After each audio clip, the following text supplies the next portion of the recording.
한 강연에서 현재 지금 세계 최고의 투자가인 워런 버핏에게 한 여대생이 질문을 했다고 합니다.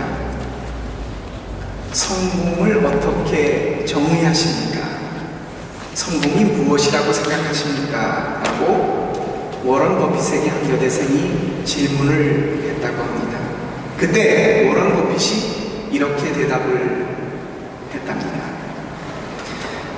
당신이 사랑해줬으면 하고 생각하는 사람이 당신을 사랑해주면 그게 성공한 겁니다. 당신이 아무리 많은 재산을 가지고 아무리 많은 건물을 가지고 있어도 당신이 생각하는 사람이 당신을 사랑해주고 생각해주지 않는다면 그건 성공이 아닙니다. 그러면서 워런 버핏이 이것에 대해서 부연 설명을 이렇게 했습니다. 개인적으로 나는 오바마에 있는 벨라 아이젠버그라는 할머니를 알고 있습니다. 그런데 그 할머니는 2차 대전 때 나치 포로 수용소에서 아우슈비츠에 수감되었다 살아남은 운이 좋은 사람 중에 하나입니다. 그 할머니가 세상을 떠나기 전에 나에게 이렇게 말을 했습니다. 나는 친구 사귀는 게 굉장히 더뎌요. 왜냐하면 사람을 만날 때마다 내 마음속에서 그 사람을 놓고 이렇게 질문을 하거든요. 저 사람이 나를 숨겨줄 수 있을까? 그렇게 말이에요. 그분의 나이가 70세가 넘어 75세가 넘어 그 말을 워런 버핏에게 해주었다는데 워런 버핏 보고 당신이 70이 넘어 75이 넘어서 당신이 위급한 순간에 당신을 숨겨줄 만한 사람이 있다면 당신은 성공한 인생을 산 걸 겁니다. 반대로 당신이 어떻게 되든 상관이 없다, 신경을 쓰지 않는다면 당신은 아무리 많은 돈을 가지고 있고 아무리 많은 부를 가지고 있다고 하더라도 인생은 성공하지 못한 겁니다. 당신을 숨겨줄 사람이 있습니까? 그렇게 말했답니다. 그녀의 말이, 죽기 직전에 했던 그녀의 말이 그 워런 버핏에게는 성공에 대한 정의로 남아있었다고 합니다. 내가 사랑하는 사람이 나를 생각해 줄 수 있느냐, 내가 정말 위급한 순간에 죽음의 순간 앞에서 자신의 목숨을 걸고 나를 숨겨줄 수 있는 사람이 있느냐, 그것이 워런 버핏 그 대투자가 그 많은 돈을 갖고 있는 사람이 생각하는 성공에 대한 정의였습니다. 예수 믿는 사람들 우리들에게 있어서의 성공한 삶은 무엇일까요? 우리 믿는 사람들에게 있어서의 예수 믿으면서의 성공은 구원일 것입니다. 예수를 믿으며 내가 구원을 받는다는 것입니다. 이 구원이 어떻게 이루어지느냐? 사람마다 예수를 믿는 방법이 다 다르겠지만 근본적으로 우리가 2000년이 넘게끔 신앙 선배들이 해왔던 것 가운데 가장 정통적인 뿌리라고 말할 수 있다면 예수 그리스도, 그분을 믿는 것, 특별히 그분의 십자가와 그분의 십자가 앞에 나를 가져다 놓고 그분의 십자가 앞에서 나도 같이 그분과 함께 십자가에 못 박히고 죽음으로써 다시 부활하는 것, 그것을 우리는 예수 믿는 사람들이 누리는 구원이라고 우리의 신앙의 선배들부터 우리까지 믿고 아마 앞으로도 그럴 것입니다. 신앙인으로서 가장 성공한 사람은 예수님과 함께 십자가에 못 박혀서 죽고 그분과 함께 부활하는 것입니다. 즉 예수 그리스도가 나의 삶의 주인이 되느냐 아니냐. 세상에서 얼마나 많은 덕을 쌓고 착한 일을 하고 부제를 하고 좋은 일을 많이 했느냐가 아니라, 성경은 예수 그리스도를 알고 그분에게 나를 던져서 그분을 나의 주인으로 고백을 하고 그분이 가셨던 삶을 따라 살고 그분과 함께 하는 것을 구원 얻을 수 있는 유일한 방법이라고 말합니다. 사도행전 4장 12절에 이렇게 말씀하였습니다. 다른 이로서는 구원을 얻을 수 없나니 천하 인간에게 구원을 얻을 만한 다른 이름을 우리에게 주신 일이 없느니라. 왜 우리가 예수 이름 외에는 천국에 갈 수 없다고 고백하느냐? 그 가장 큰 이유가 바로 지난주에 우리가 예배드렸을 때 경험을 했습니다. 이 세상에는 착하게 산 사람들 참 많이 있습니다. 의롭게 죽은 사람도 많이 있습니다.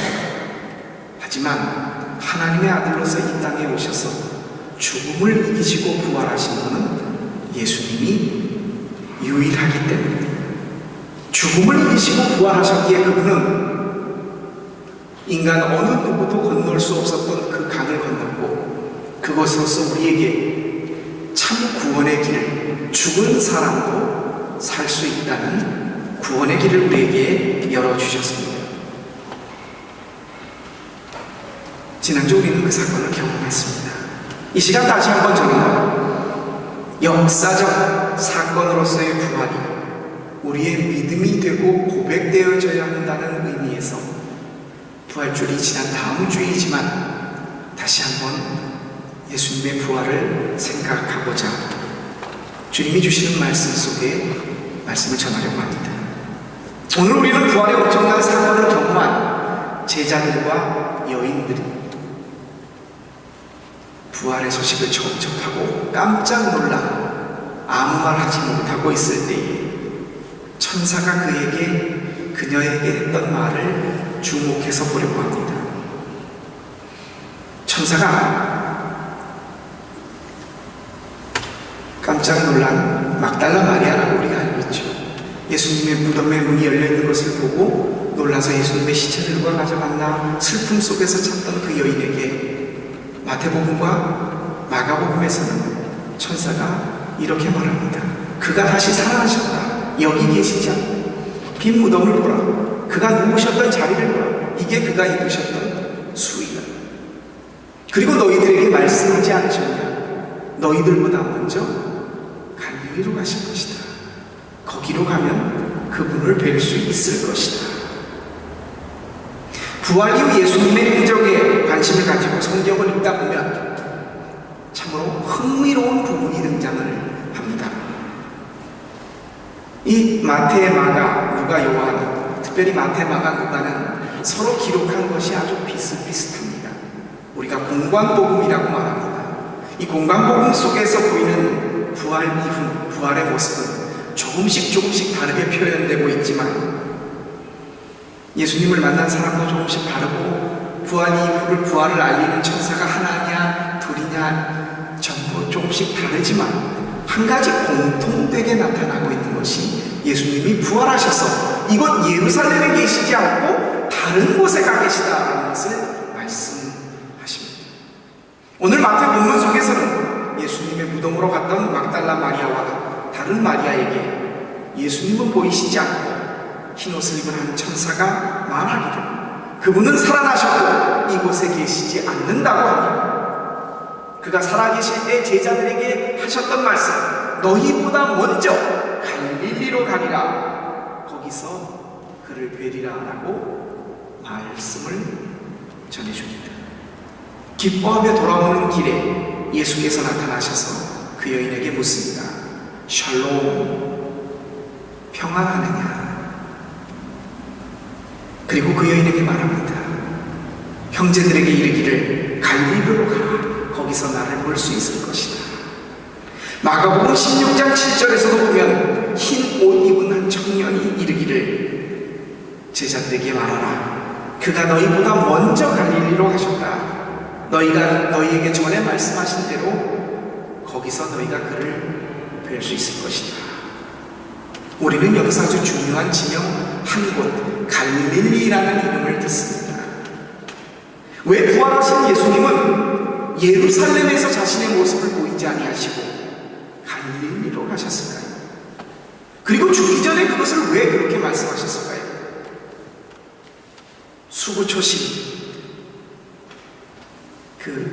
개도 죽을 때는, 여우도 죽을 때는 자신이 태어난 곳, 고향을 향해 고개를 두고 죽는다고요. 자신의 고향이었기 때문에 그렇겠습니까? 예수님이 왜 예루살렘에 남아 계시지 않고 갈릴리로 가셨을까요? 사실 이곳 갈릴리는 참으로 떳떳하지 못한 지명이라고 말할 수 있을 것입니다. 갈릴리에 사는 사람들이 굉장히 멸시와 천시와 그리고 남들이 깔보는 사람들이었습니다. 그도 그럴 것이 이스라엘 남유다가 멸망을 하고 많은 사람들이 바벨론의 포로로 끌려갈 때 그곳에 있었던 대부분의 사람들을 끌고 바벨론 포로로 데려갑니다.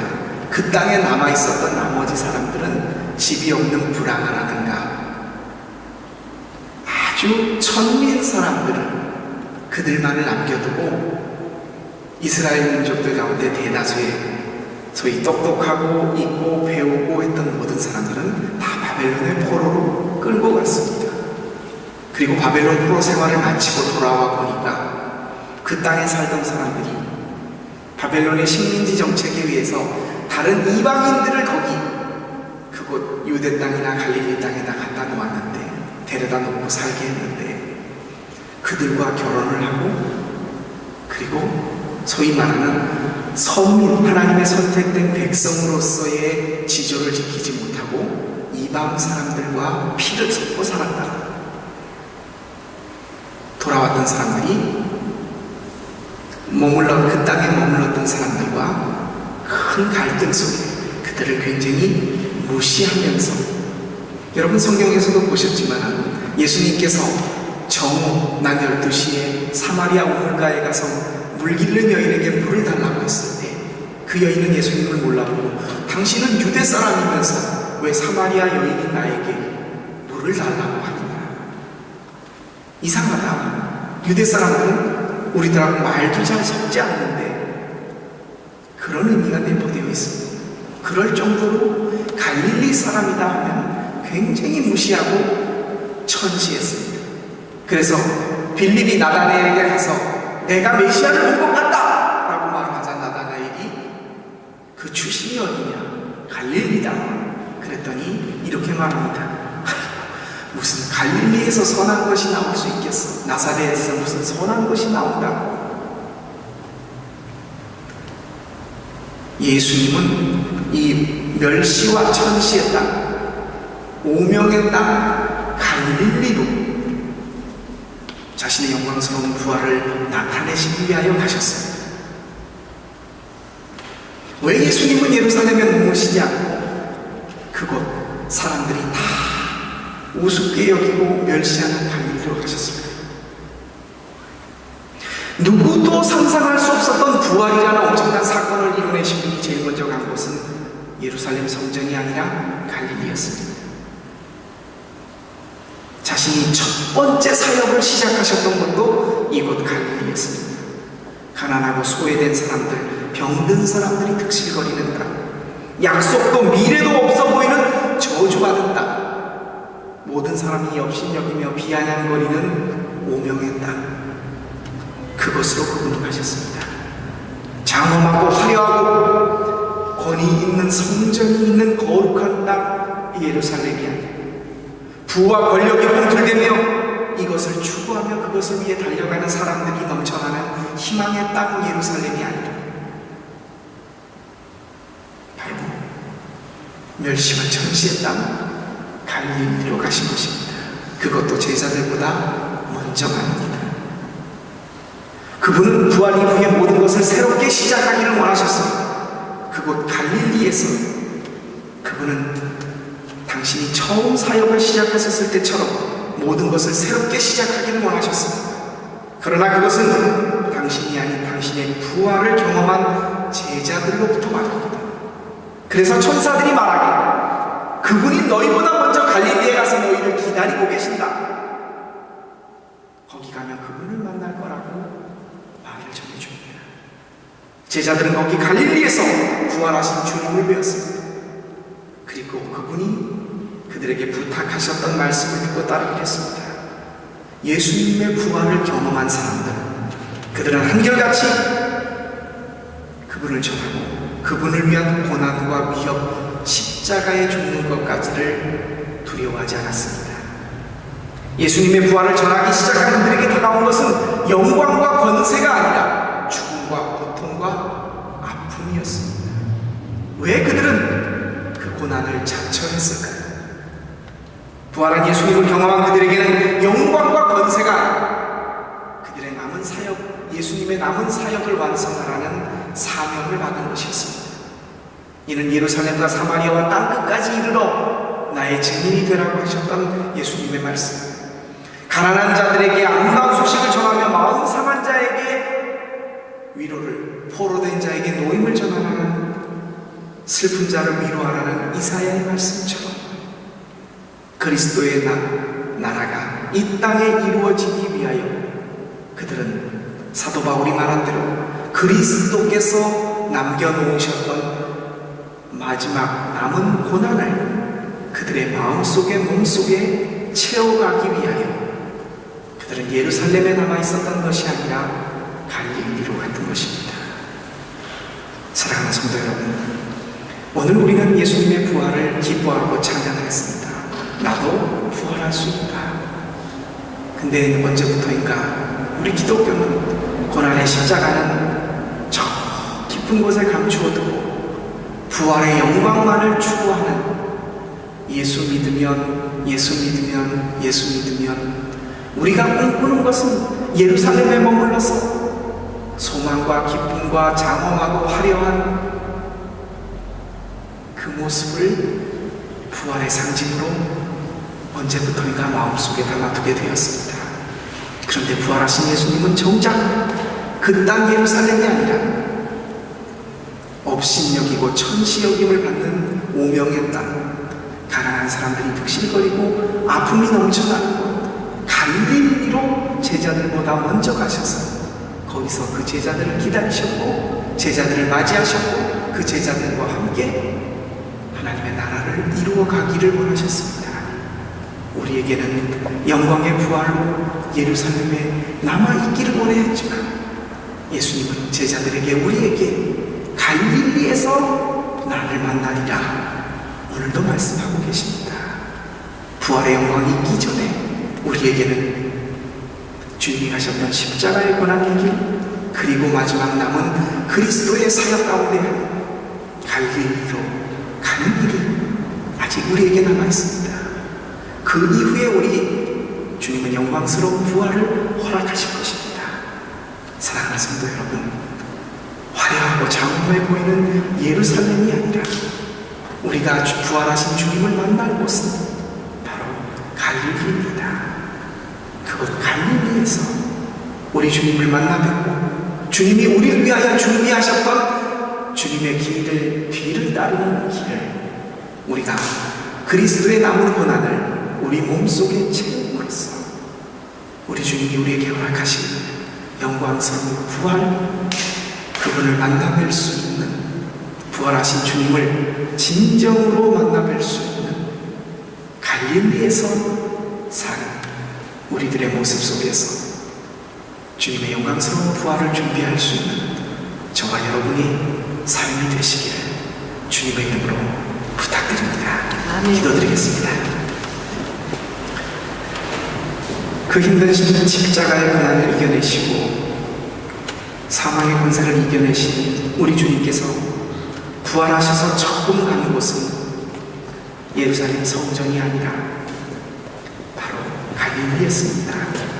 가난과 멸시의 땅, 아픔과 그리고 저주받은 땅, 내일에 대한 희망이 없었던 그곳 갈릴리에서 부활하신 예수님은 다시 한번 당신의 일을 시작하자고 하셨습니다. 그리고 그곳에서 예수님을 믿고 따르는 제자들을 뵙기를 원하셨습니다. 그리고 그곳에서 제자들은 예수님을 만나 뵙고 예수님의 뒤를 따라 그분이 가셨던 고난의 마지막 길들을 죽음을 통해서까지 그것을 이루어내었습니다. 하나님, 우리는 영광의 부활의 주님을 축하하고 찬양합니다. 그러나 우리는 영원히 예루살렘 성전에 머무르기를 원합니다. 그러나 주님은 우리를 갈릴리에서 만나 뵙기를 원하십니다. 주님, 이 시간 기도합니다. 주님이 가셨던 길, 부활하신 주님을 만날 수 있는 길이 갈릴리임을 기억하며 그리스도께서 지셨던 그 남은 고난을 우리의 신앙삶 속에서 채움으로써 갈릴리에서 우리의 삶을 주님의 부활을 위하여 준비하며 주님을 만나 뵙고 그 속에서 주님의 영광스러운 부활을 소망하며 뒤따를 수 있는, 정말 주님이 원하시는, 부활하신 주님이 우리에게 요구하시는 참된 신앙의 삶을 살 수 있도록 우리에게 갈릴리로의 믿음을 허락하여 주옵소서. 이 지혜를 깨닫게 하신 우리 주님 예수 그리스도의 이름으로 감사하며 기도합니다. 아멘. 우리 다 같이 일어나셔서